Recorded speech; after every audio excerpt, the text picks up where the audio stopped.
inches, maybe less, a distance that now measures the space between whether this reprehensible attack on a candidate and our democratic system will further inflame the political climate or shock us into a retreat from our usual reactions. The usual response would be to sort this tragedy by our partisan reflex of acrimony and fear. But the desire for affirming existing beliefs and fresh attacks is what most would say brought us to this pass. This is not just one more crazy turn in our crazy politics. This is a new moment, a new test, not to stop thinking or slow the vigorous fight of ideas, but to respond with what we all know has been missing from public debate: restraint, grace, and the instinct to forego an advantage when something larger is at stake. This tragedy has reminded us all of those stakes. That's it for now. Our coverage continues with Margaret Brennan and Face the Nation.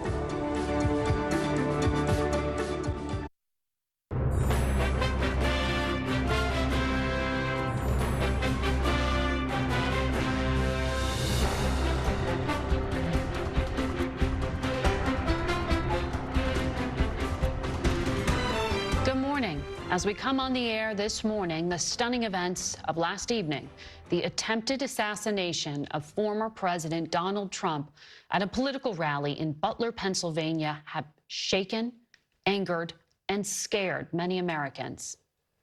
They've also upended an already turbulent and emotional presidential campaign.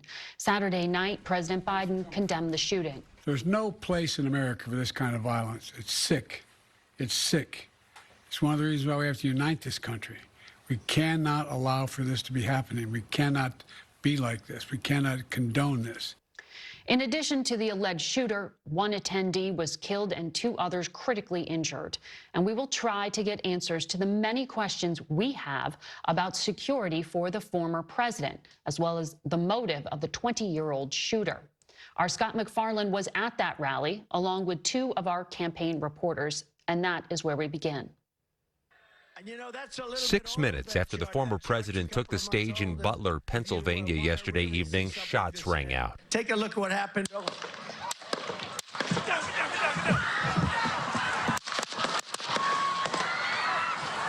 Former president was quickly rushed off the stage by his Secret Service detail, blood clearly visible on his face.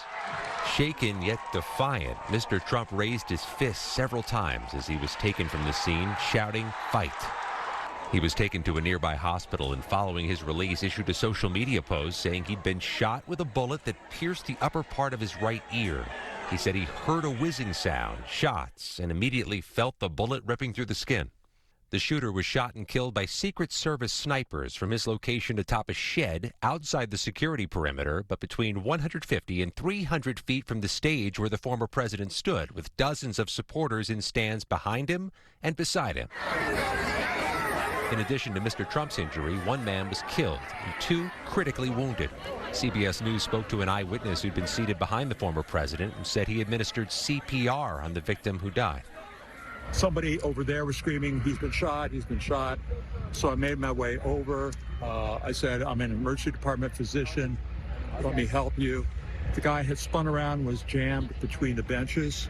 He had a headshot here. There was lots of blood, and he had brain matter there. Law enforcement has identified the shooter as 20-year-old Thomas Matthew Crooks of nearby Bethel Park, Pennsylvania, seen here accepting his high school diploma in 2022. One attendee told the BBC that he'd seen the man and notified law enforcement on the scene prior to the shooting. We noticed the guy crawling, bear crawling up the roof of the building beside us, 50 feet away from us. So we're standing there, we're pointing at the guy crawling up the roof. We could clearly see him with a rifle, absolutely. We're pointing at him.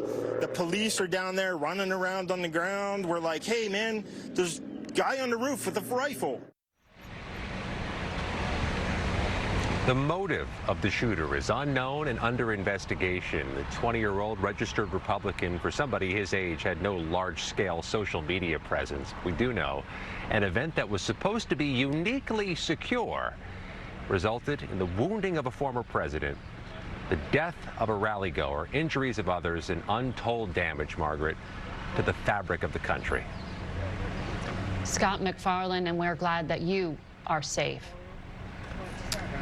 He's joining us from